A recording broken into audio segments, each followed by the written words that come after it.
Assalamualaikum warahmatullahi wabarakatuh.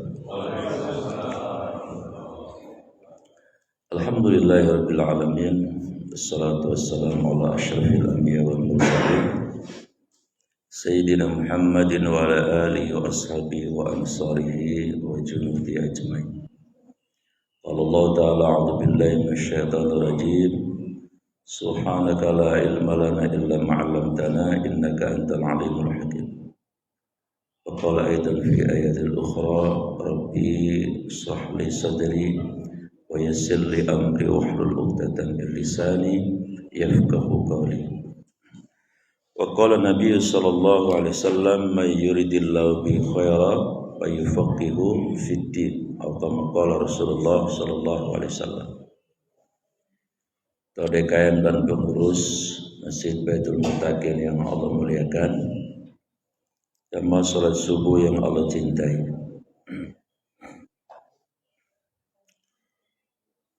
Di dalam kitab Nasaihul Ibad, arangan Syekh Nawawi Al-Bantani. Jadi Nawawi itu ada dua. Ada Syekh Nawawi Al-Bantani, orang Banten, ulama besar. Juga ada Syekh Nawawi Ad-Damaskusi, Damaskus, atau dulu disebut dengan Syam. Sekarang 3 negara, Libanon, Syria, Palestina. Kalau mau ke Libanon, ke Batu Ceper dulu Pak, ngulon ke bandara, naik kapal. Dan memang ulama dulu itu berkah hidupnya, maksudnya secara biologis usianya nggak panjang biasanya, tapi keberkahan ilmunya luar biasa. Bapak Ibu kenal Imam Syafi'i, itu umurnya cuma 52 tahun. Tapi karyanya yang bermanfaat buat umat, ini kalau dijembreng ini belum muat di masjid ini. Kayaknya butuh 2 masjid lagi. Umur 52, tuaan saya sama beliau itu. Bayangkan. Dan beliau menjadi ulama fikih yang paling berpengaruh. Bapak Ibu kenal tadi Imam Nawawi, ini lebih hebat lagi. Imam Nawawi Ad-Damaskusi ya. Karangan beliau luar biasa. Antara lain yang sering kita baca Riyadhus Shalihin, itu karangan beliau. Kitab Arba'in Nawawi, itu karangan beliau. Itu usianya cuma 45 tahun. Bahkan beliau belum sempat menikah, karena konsentrasi ke ilmu terus. Ya. Tapi karyanya yang untuk umat itu sampai hari kiamat kayaknya bermanfaat. Ya kita perlu solihin. Saya kira sampai hari kiamat tetap dibaca itu. Nah kalau Imam Nawawi Al-Bantani ini, di antara beliau karya besarnya ada 115-an. Karya-karya besar. Nah, salah satunya yang ingin saya baca ini, ya, kitab yang sangat dikenal di pesantren namanya Nasaihul Ibad. Nasaih itu jamak dari nasihah. Nasihataini nasaih, ibad jamak dari abdun, abdaini ibad. Nah, beliau asli orang Banten, tapi pernah menjadi mahagurunya orang-orang Mekah. Bayangkan, di Mekah itu kan semua orang datang, semua ulama datang. Beliau pernah menjadi mahagurunya. Sewaktu di Mekah itu ngaji, di Madinah ngaji dengan orang sana. Ya mungkin beliau bukan guru-guru besar yang dikenal. Itu rasanya sudah luar biasa. Apalagi ketemu maha gurunya kan luar biasa. Dan itu orang Indonesia. Itu Syekh Nawawi Al-Bantani. Beliau usianya sampai 84 memang. Wikaranya luar biasa tadi. Nah salah satu keturunannya itu ya Maaf Amin itu. Nah di dalam kitab ini beliau menukil satu riwayat dari Imam Hakim ya. Kata Nabi, sittatun, ada 7, ada 6 jawahirun, permata fi kulli jismi bani Adam, yang Allah titipin ke semua keturunan Nabi Adam, manusia. Yuzaluha, tapi kalau kagak dijagain 6 titipan Allah ini bakal hilang, rusak. Dengan apa? Bisittati asya, dengan 6 perkara yang lain. Dengan 6 perkara yang yang lain. Maka pesannya apa ini? Message-nya apa ini? Ya kita guru jaga ini pesan. Titipan Allah itu. Supaya bermanfaat buat hidup kita. Apa saja titipan itu? Yang pertama, kata Nabi, al-aqlu jauhar. Akal itu permata. Kalau kagak dijagain, permata ini yuzaluha. Dia bisa hilang. Hilangnya sama apa? Bil ghadabi, dengan marah, sifat pemarah, temperamental.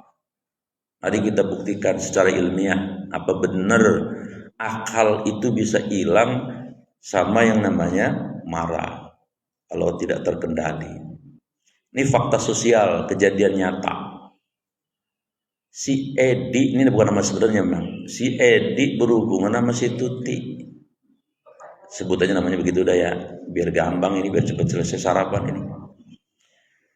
Nah si Edi ini rupanya belum sempat ngaji nih bocah. Jadi kagak tahu hukum, main nabrak baik. Belum halal, si Tutinya udah ditabrak baik gitu. Ya orang mobil aja tabrakan penyok, penyoknya beda aja. Mobilnya ke dalam, si Tuti tabrakan sama si Edi, penyok. Penyok kemana? Munjung ke depan. Singkat cerita, Tuti mengandung. Begitu lahir, kan si Tuti megang HP, si Edi yang megang HP. Ya tadinya sih sebelum tabrakan, waduh, namanya kayak play bocap 2 cula, apa bae dijanjiin, pokoknya tenang bae dah lu, gua punya bulakan banyak sono, di Cisaeng juga bapak gua punya tanah. Digoro-goroin si Tuti, Pak.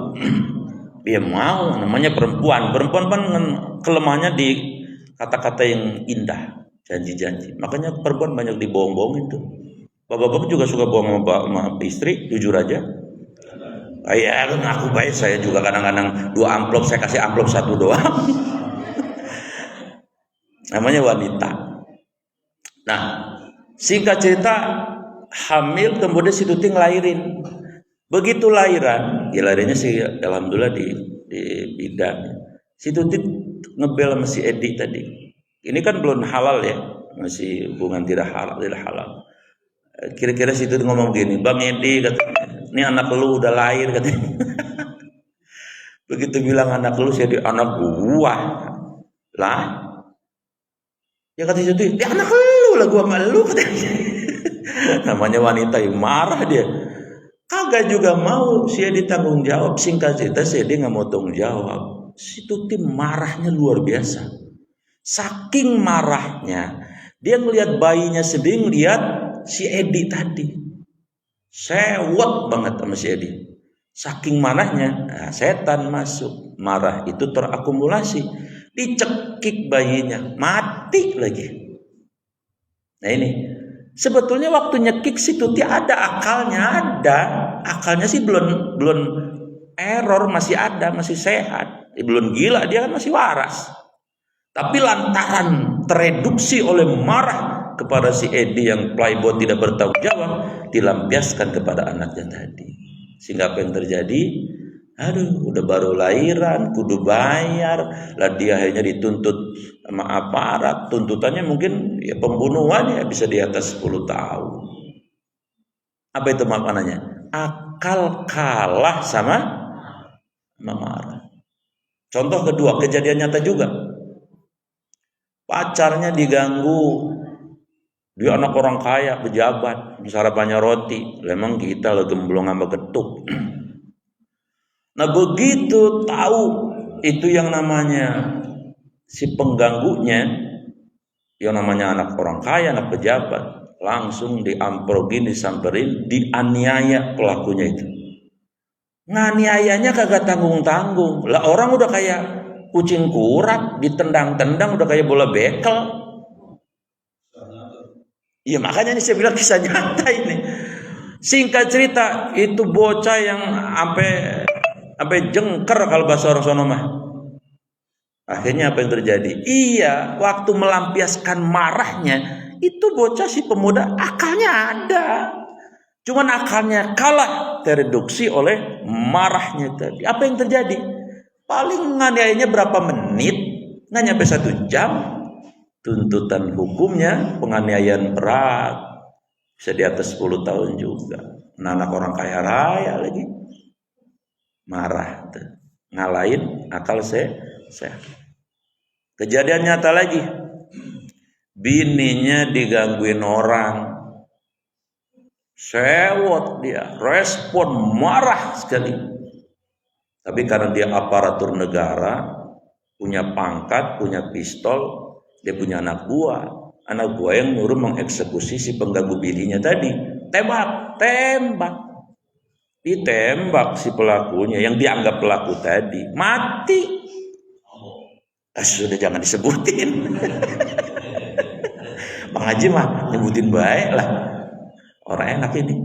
Nah, begitu selesai apa yang terjadi? Ya mungkin tadi melampiaskan kemarahannya paling berapa menit, tapi apa yang kemudian efeknya yang terjadi?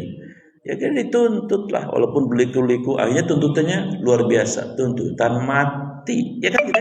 Lebininya mungkin yang ngilik-ngilik 20 tahun, padahal punya anak kecil, punya anak juga anak gadis. Secara psikologi anak-anaknya ini yang luar biasa menanggung beban yang bukan main itu. Malunya, mindernya, inferiornya, bukan main. Hanya melampiaskan marah berapa menit saja. Nah ini betul hadis Nabi dari al-aqlu jauhar.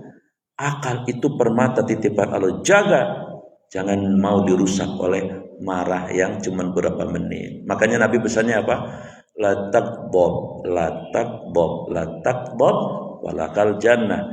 Tahan marah karena Allah. Harus ada karena Allahnya, sehingga bisa dinetralisir itu sewotnya kita ini. Walaupun kita mungkin dizalimi, nggak apa-apa. Tapi kalau karena Allah, insya Allah akan ganti hati kita dengan hati yang bersih. Jadi tahan marah karena Allah, tahan marah karena Allah, tahan marah karena Allah. Walakal jannah. Maka kamu akan dapat surga dunia, stabilitas temperatur batin, tidak mudah terprovokasi, dan surga nanti di akhirat. Kira-kira begitu. Makanya jangan memarah dah, udah sekarang ya. Biar kata bagaimana kayak. Satu itu. Yang kedua, ad-dinu jauhar. Agama itu adalah permata titipan Allah. Yuzaluha, tapi dia bisa kalah, bisa rusak dengan apa? Bitoma, dengan apa? Dengan bil hasad, dengan sifat hasud, dengki, iri hati. Ya, mari kita cek apakah betul ini. Fakta sosialnya juga ada, ya. Jadi begini Pak, mohon maaf, saya mau nanya nih, tapi tolong jawab sama jujur ya. Kira-kira kalau kita nanti di akhirat, kan tentu pengennya masuk ke mana? Surga. Ya iya, semua juga pengen ke surga. Orang gila juga pengen masuk surga. Ini juga insya Allah sih potongannya surga semua ini. Potongannya, kalau jahitannya nanya tukang jahit sono. Jadi nanti di akhirat Pak, ada orang yang waktu di dunia kualitas agamanya qualified. Maksudnya qualified itu top dah pokoknya.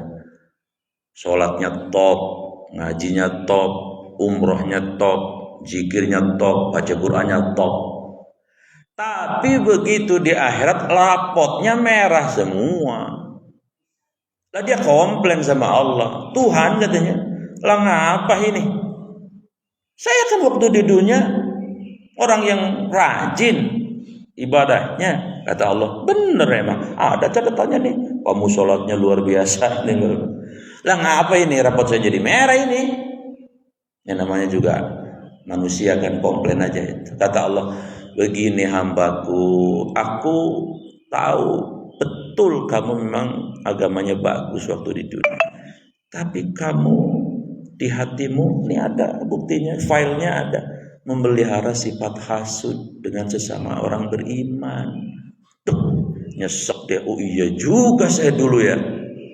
Apa sih hasud Pak? Lah gampangnya kalau kata orang Julupang mah, seneng lihat orang susah kalau lihat orang pada senang. Itu orang hasud tuh. Apa kata Nabi? Al hasadu, hasad itu yakulu memakan al-hasanat, kebaikan-kebaikan yang diproduksi oleh agama tadi, kama sebagaimana ta'kulu memakannya an-nar, api, al-khataba, terhadap kayu bakar. Kayu bakar dibakar sama api, lah habis. Baru dia ngeget, oh iya Tuhan, saya sadar sekarang saya nyesel. Ya gak bisa, karena mau udah gak bisa nyesel. Kamu sih dulu, apa kamu belum dengar hadis itu? Udah sih, cuman gimana ya. Nah, ini hati-hati nih, hasad. Senang lihat orang susah, susah lihat orang tetangganya beli Fortuner, tensinya tadinya 120 normal, langsung 600. Masya Allah. Ternyata tetangganya tidak hanya beli Fortuner baru, ternyata tetangganya barusan nikah sama orang Ciseeng umur 18 tahun, UGD dia, dua UGD, karena hasutnya itu.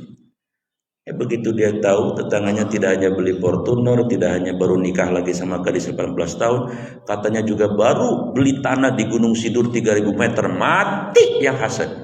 Yang mati yang hasad. Ini bisa terjadi. Dan mohon maaf, dulu kita waktu kecil kan sering nonton filmnya W.D. Mukhtar, Zainal Abidin Domba, Susana, gitu ya. Judulnya nggak jauh-jauh dari itu. Dendam bini kedua. Kan begitu dulu ya.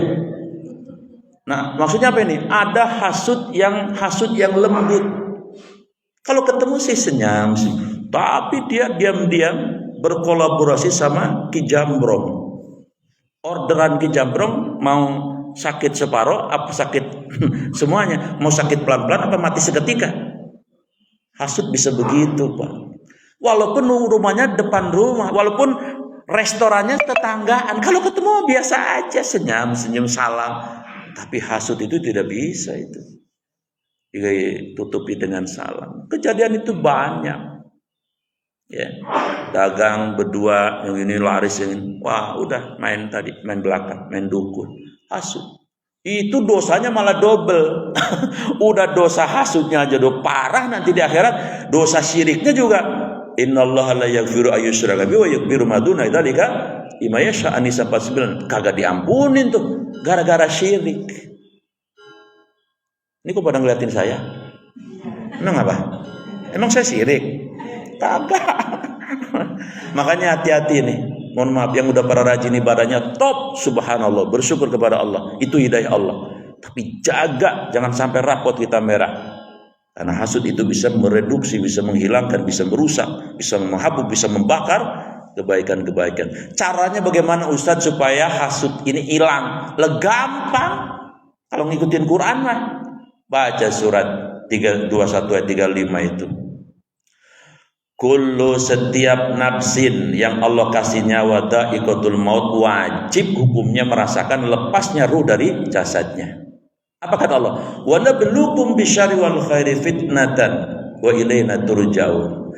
Kami, kata Allah, akan uji semua hamba-hambaku itu dengan ujian yang enak dan kagak enak. Nah, ini obatnya supaya enggak punya hasud. Maksudnya bagaimana ini ayat?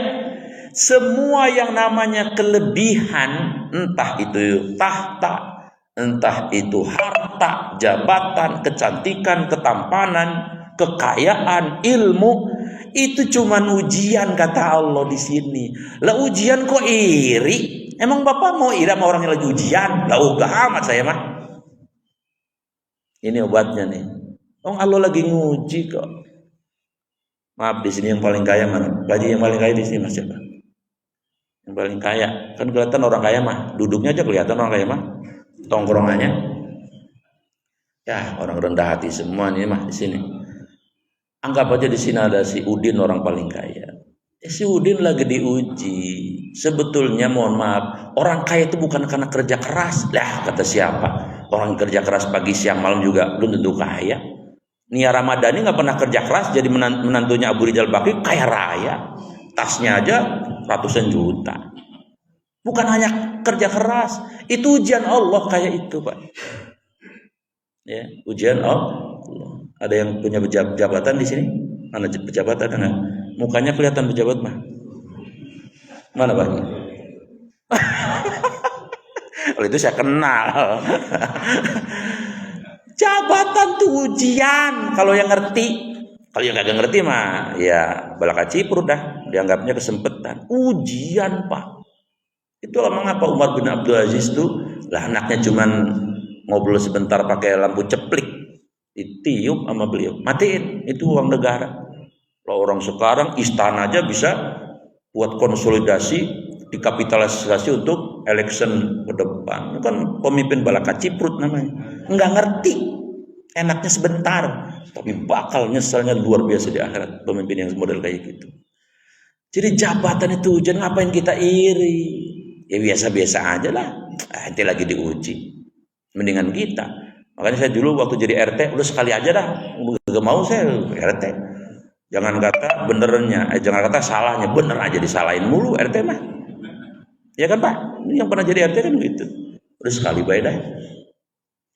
Nah siapa lagi nih yang paling ganteng, yang paling rada gantengan mana di sini? Ganteng. Ini kayaknya nih abang ini nih. Ujian Bang, ente diuji. Ente bersyukur apa kagak? Lah kalau ente kagak bersyukur kan terpesona di mana-mana. Nah, itu dosa.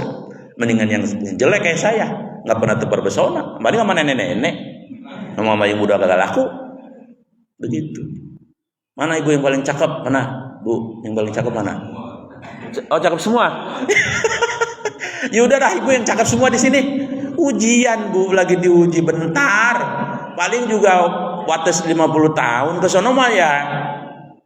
Ya bagaimana? Oh, udah 50 biar kata didempulin pakai pipa, pakai segala tetek bengek juga namanya udah 50. Rada-rada sepak.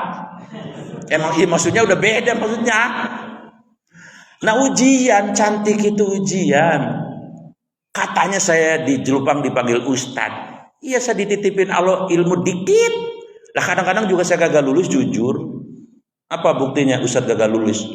Kalau yang undang tahlilan orang kaya, semangat tahlilannya la ilaha illallah. Kalau yang undang orang kaya, kalau yang undang Kong Miun yang rumahnya udah doyong minggir ke Kali Empang, ogah-ogahan tuh Ustad tahlilannya. Kenapa? Udah ketahuan beseknya. Maksudnya Ustaz juga kadang-kadang gak lulus Pak. Betul nggak? Ujian itu yang top-top juga itu semua akan dimintai pertanggungan jawab. Maka saya gak ngiri-ngiri biasa baik. Mendingan jadi Ustaz kayak saya kelas pengkolan gak terkenal amat.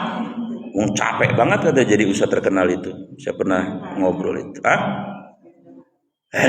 Yang duit juga dikasih bininya, ngasih siapa? Nah, jadi kalau pengen tidak iri, pahami mah semua karunia Allah yang diberikan kepada siapapun yang namanya kelebihan itu adalah kata tadi Allah nabluukum, itu ujian dariku. Ngapain iri? Sederhananya begitu. Baik, yang ketiga, al-haya'u jauhan. Kata Nabi, malu itu titipan Allah yang Allah titipkan kepada kita. Yuzaluha, tapi kalau kagak dijagain, malu itu bisa tereduksi, bisa hilang, bisa rusak. Bitoma, dengan keserakahan. Sifat toma, sifat serakah. Nah, saya mau tes nih. Biasanya orang yang korupsi itu orang kaya atau orang miskin? Kaya. Pendidikannya tinggi apa rendah? Rekeningnya kuru apa gendut? Lah kuru mah krempeng, gendut udah kaya raya koruptor. Kenapa dia mau juga korupsi udah kaya raya begitu? Serakah, nggak pernah cukup. Yang namanya manusia mah punya gunung emas aja, pengen gunung emas 2. Hatta zultumul maqabir, baru ketika di kuburan dia ya ternyata nggak ada manfaatnya. Jangan kata perusahaannya, kancing baju aja ternyata gak masuk ke kuburan. Ya Allah, iya lu sih serakah begitu. Yang menikmati mah bininya sama anaknya, dia yang tanggung jawab. Kayak kejadian di Bekasi, pernah baca nggak tuh di online itu kan? Jadi ada seorang pengusaha taman, dulu kan taman kan sukses ya. Itu di sebatang kara, asalnya dari Kalimantan tapi tinggal di Bekasi. Nah, dia itu tidak punya kakak, punya adik, karena dia dari panti asuhan tadinya, tapi sukses Allah takdirkan. Nah, dia itu akrabnya dengan supirnya. Supirnya tuh kemana saja diikuti dia. Maka dia udah kayak saudara, kayak adiknya lah gitu. Singkat cerita, si pengusaha nikah Ya nikahnya juga umurnya udah tua 39. Nah, tidak punya anak juga sampai umur 42. Sampai kemudian si pengusaha ini mohon maaf ditakdirkan oleh Allah kena jantung mati. Nah, ketika udah cengar itu, ketika sakaratul maut, apa pesan si itunya, si pengusaha tadi ke bininya? Bini-bini kira-kira begitu dia. Lu kalau gua mati, udah mau mati, lu kawin bae sama ini ya si Miun ya, supir ya. Si Bang supir namanya Miun.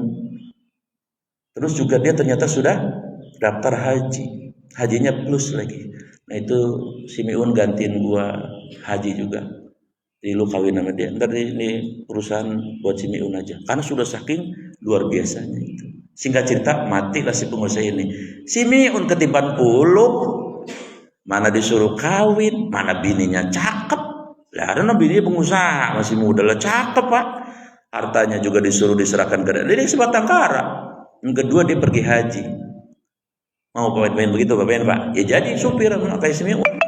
Ya kalau mau saja, mau si Miunnya supir. Ya sama ogah bayar lah. Lu ketawa bayang apa sih? Nah jadi orang korupsi itu bukan karena dia tidak cukup, tapi tadi keserakahan itu yang membuat dia selalu berkurang. Contoh kedua nih, faktor sosial juga. Kenapa keserakahan bisa mengalahkan sifat malu? Bu, kalau di Cilupang itu kalau hajatan hiburannya apa? Organ tunggal, ya kan? Organ tunggal yang nyanyi lanang apa wadon? Nah kalau orang lanang nyanyi orang resep, ya. Ogah amat gue ngeliat orang lanang nyanyi kan gitu. Kalau orang wadon kan resep. Nah, saya mau nanya lagi, kalau orang wadon nanya di organ tunggal, pakaiannya longgar apa tipis? Tahu baik bu. Selain tipis saya mau nanya, itu si biduan nyanyinya kayak orang khutbah dia menggelegek begini baik apa ada yang gerak-gerak? Pengalaman ya. Saya pernah ngalamin sendiri tuh kondangan di Jelupang Pak. Saya pakai batik, lempengan saya panggung, biduannya nyanyi sebagai peci. Saya dipanggilin kurang asem banget Pak. Itu yang pakai peci, ayo nyanyi. Maksudnya saya disuruh nyawer, maksudnya kurang asem, kurang gula, kurang micin tuh bocah. Lagi gak tahu gak ustad. Untuk saya bawa bini ya, bini Noel bayang. Udah saya buru-buru aja dah. Makanya boleh, mohon maaf nih boleh ya. Cuma bukan menganjurkan tapi boleh.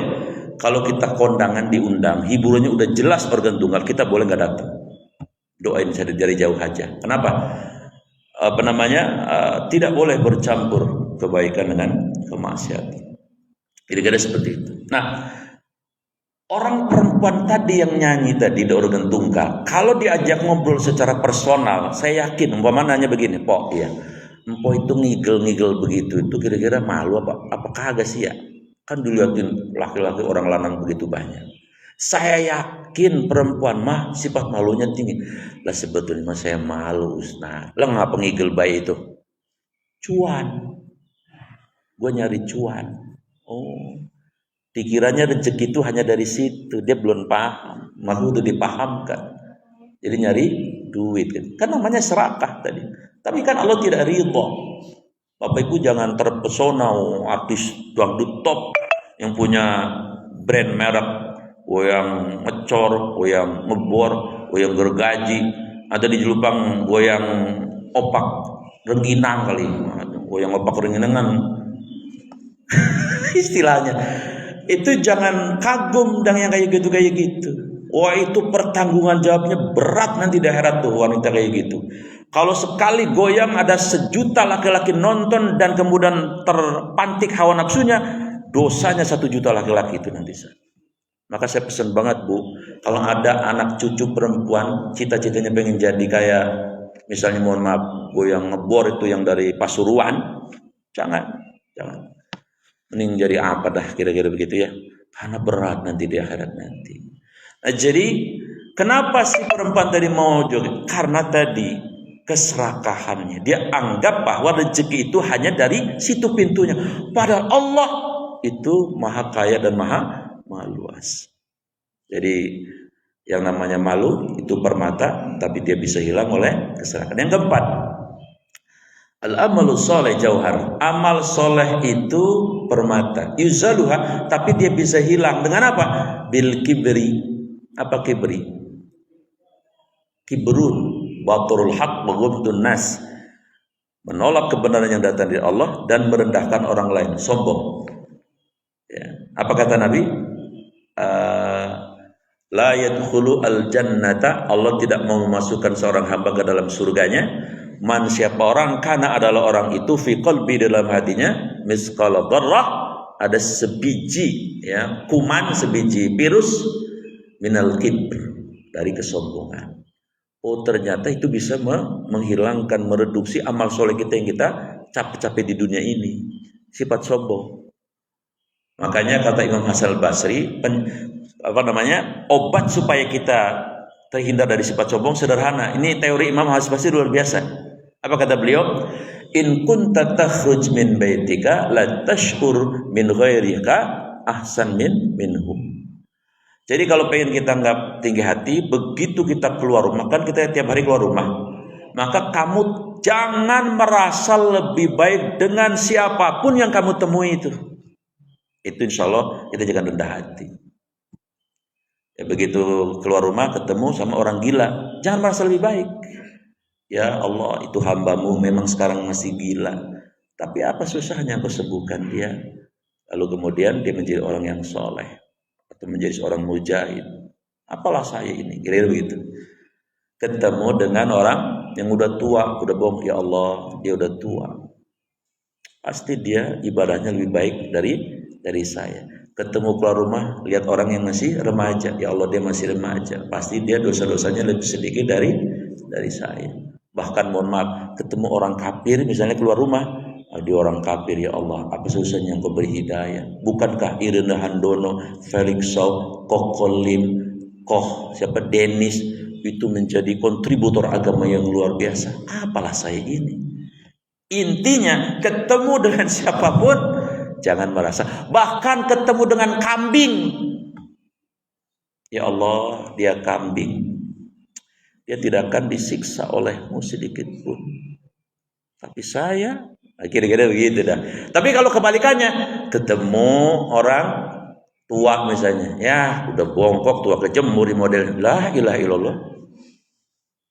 Ketemu orang muda, ya ini bocah bangor ini mana.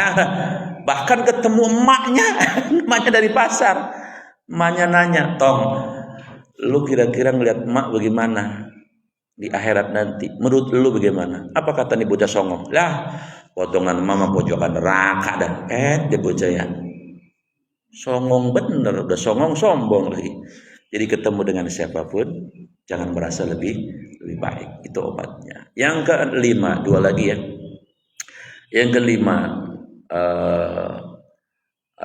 ar-ruh jauhar. Allah titipkan ruh kepada kita. Yuzaluha, tapi dia bisa hilang, bisa rusak. Dengan apa? Bisyaitan, dengan provokasi syaitan.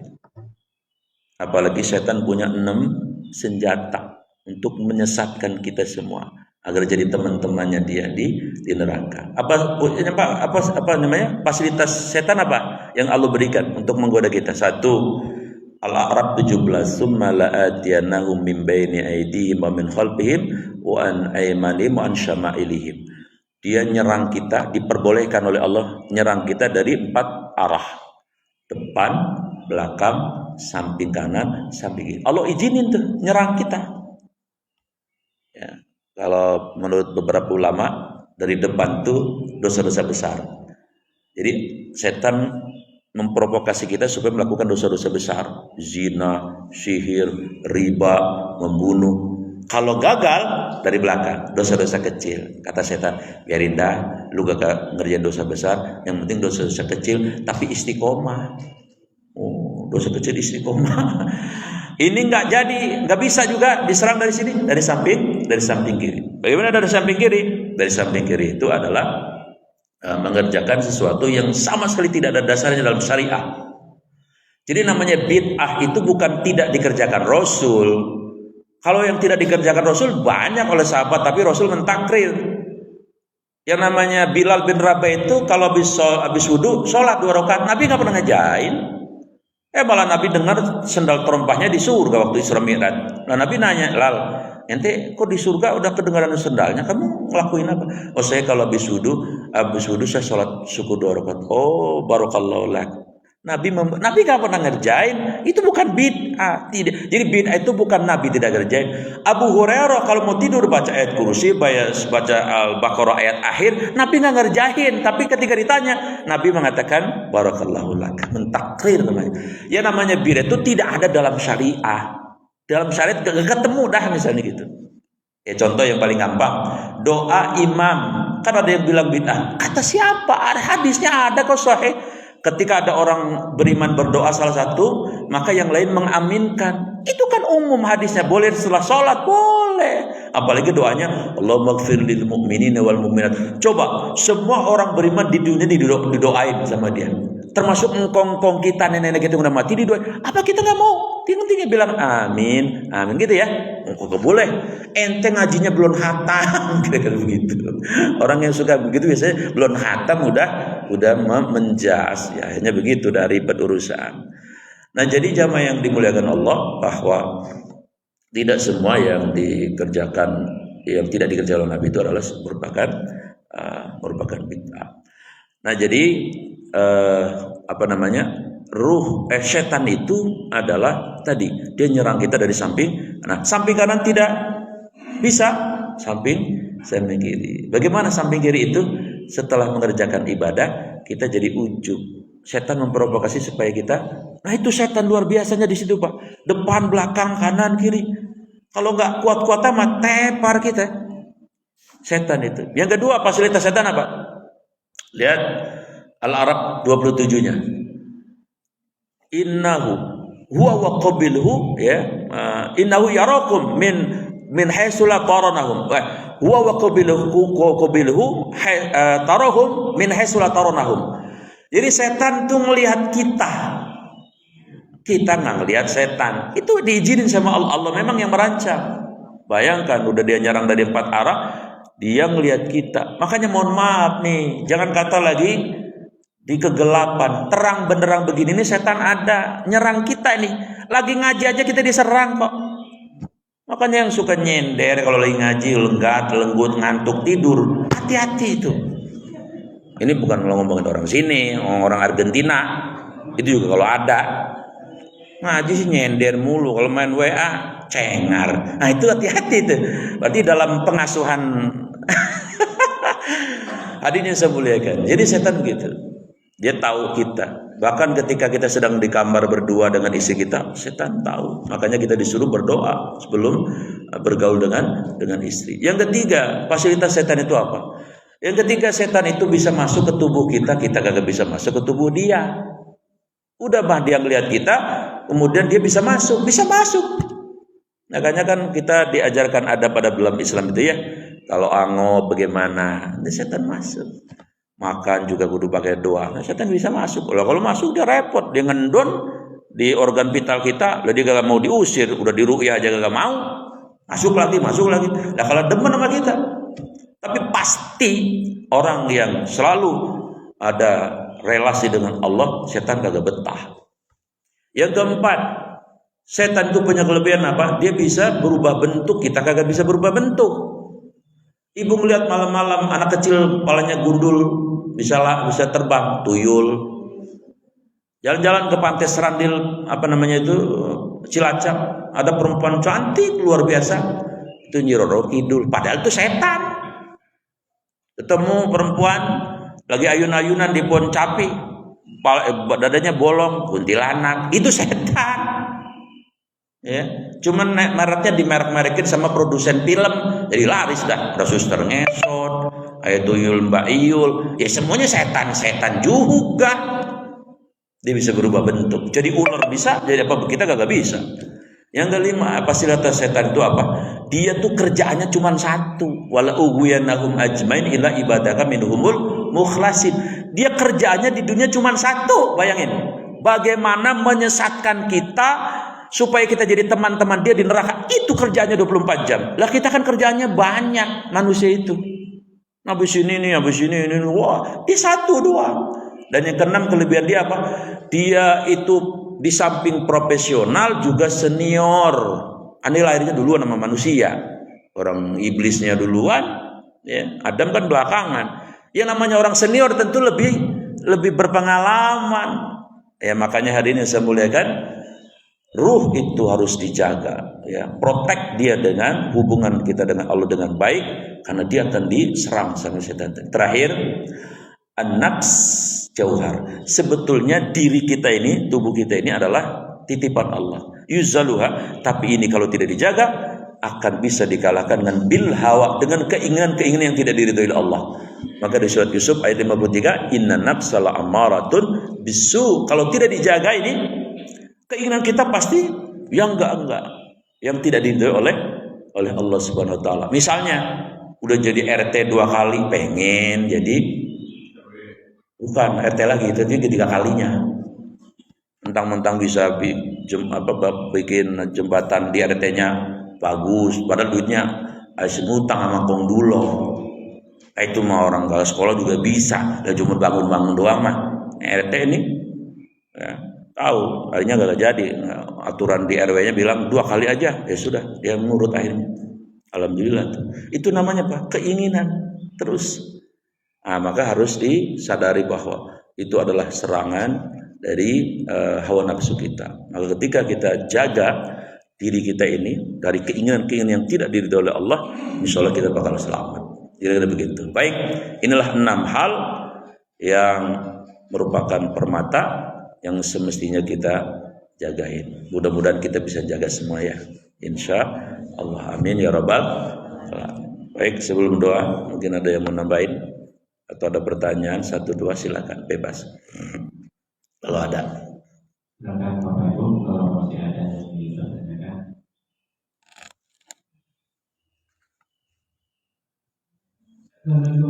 Waalaikumsalam warahmatullahi wabarakatuh. Pak Haji siapa Pak Haji? Haji Udin. Hah? Janwir. Oh. Kayak orang India. Kayak orang India. Oh.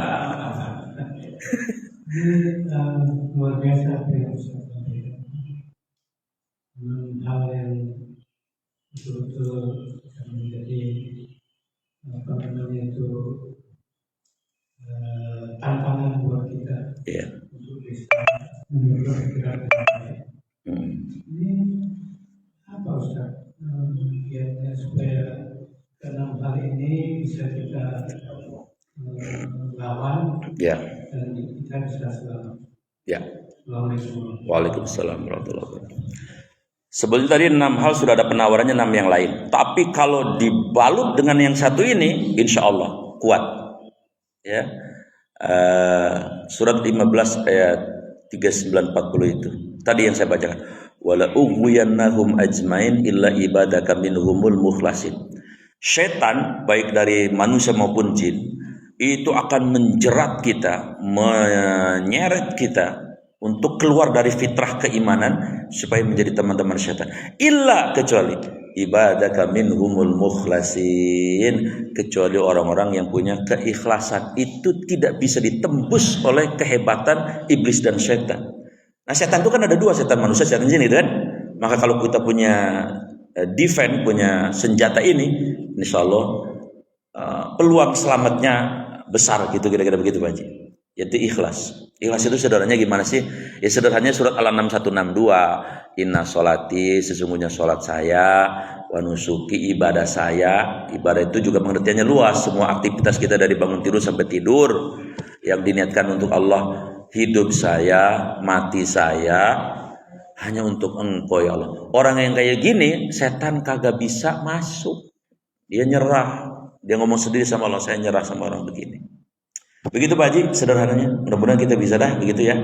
Kita sama-sama belajar lah, karena itu berat juga untuk punya senjata itu. Ada lagi? Mak akan nanya Mak. Pada melongo, baik ini ngapa ya? Ya, silakan. Alhamdulillah, terima kasih Pak Ustaz atas penjelasannya di pagi hari ini. Mudah-mudahan apa-apa yang kami sampaikan tadi ini bisa kita jalankan di dalam kehidupan kita sehari-hari. Baik Bapak Ibu, sebelum kita menutup kajian kita di pagi hari ini, ada beberapa hal yang ingin kami sampaikan. Yang pertama adalah mari sama-sama kita ucapkan terima kasih yang sebesar-besarnya kepada para donatur yang telah menyediakan konsumsi kita di pagi hari ini. Yang pertama, mari sama-sama kita ucapkan terima kasih yang sebesar-besarnya kepada Bapak Ibu Hani, Bapak Ibu Rita, Bapak Ibu Heri Suseno, dan Bapak Ibu Lina Toli.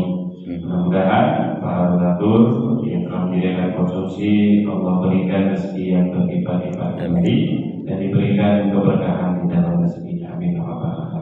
Kemudian ada permohonan doa dari salah satu jemaah kita dan ini guru kita juga untuk Ibu Hajah Nadratul Buyut yang mana saat ini sedang diuji dengan sakit. Mohon doanya Ibu Hajah Nadratul Buyut ini bisa diangkat seluruh penyakit yang ada di dalam tubuhnya dan bisa disehatkan seperti sedia kala. Mari sama-sama kita bacakan surat Al-Fatihah. Al-Fatihah. A'udzubillahi minasyaitonir rajim. Bismillahirrahmanirrahim. Alhamdulillahirabbil alamin. Ihdinas siratal mustaqim. Siratal ladzina an'amta 'alaihim ghairil maghdubi 'alaihim waladdallin. Amin. Baik, sekali lagi terima kasih khususnya atas penyampaian di pagi hari ini. Untuk mendapatkan rahmatnya, mari sama-sama kita tutup pertemuan hari ini dengan bacaan hamdalah dan doa kafaratul majelis. Alhamdulillah. Subhanallah wa bihamdika asyhadu an la ilaha illa anta astaghfiruka wa atubu ilaik. Mungkin terakhir bisa ditutup dengan doa. Sebelum saya doa, saya ucapkan terima kasih ya. Baitul Mutakin masih ingat saya. Rasanya udah lama banget gak kemari-mari ini ya. Alhamdulillah seriusan WA saya. Dan ini saya kan wajah-wajah lama, saya ngerti ini ya. Orang-orang stok-stok lama juga. Waktu di sono ya. Iya, orang lama dilupain ya. Thanksin saya. Terima kasih ya. Saya bisa hadir pagi ini ya. Mudah-mudahan ada keberkahan. Mari kita tutup dengan doa. Bismillahirrahmanirrahim. Alhamdulillahirabbil alamin. Allahumma shalli ala sayyidina Muhammad wa ala alihi washabbihi ajmain. Allahumma ya Allah, rabbighfir lana, ampuni kami ya Rabb. Ampuni ibu kami ya Allah. Ampuni bapak kami ya Allah, baik yang masih hidup maupun yang sudah wafat. Ampuni dosa anak-anak kami ya Allah, beri mereka hidayah. Ampuni dosa cucu-cucu kami ya Allah. Ampuni dosa adik kakak kami ya Allah. Ampuni dosa saudara-saudara kami ya Allah. Warhamna, rahmati, sayangi kami ya Allah di dunia dan di akhirat kan nanti. Wajburna ya Allah, tutupi kekurangan-kekurangan kami, aib-aib kami, kelemahan-kelemahan kami. Warfa'na ya Allah, tinggikan derajat kami di sisi-Mu ya Allah di dunia dan di akhirat nanti. Warzuqna, karuniakan kepada kami rezeki yang halal yang barokah ya Allah. Wahdina, bimbing kami ya Rabb agar kami tidak salah jalan ya Allah. Wa'afina, sehatkan lahir batin kami ya Allah. Wa'fu anna, hapuskanlah kesalahan-kesalahan kami. Rabbana wahai Rabb kami, atina, karuniakan kepada kami semua fid dunya hasanah, kehidupan dunia yang hasanah yang dekat dengan Engkau ya Allah. Wa fil akhirati hasanah, kehidupan akhirat yang hasanah tidak lain surga-Mu ya Allah. Wa qina azabannar, hindarkan jauhkan kami, keluarga kami ya Allah, anak cucu kami, kakak adik, ibu bapak kami, saudara-saudara kami dari terpercik api neraka yang tidak sanggup panasnya kami pikul. Wassallallahu ala sayyidina Muhammadin wa ala alihi washabbihi ajmain. Subhana rabbika rabbil izzati amma yasifun. Wassalamun alal mursalin walhamdulillahi rabbil alamin. Mohon maaf lahir batin. Assalamualaikum warahmatullahi wabarakatuh.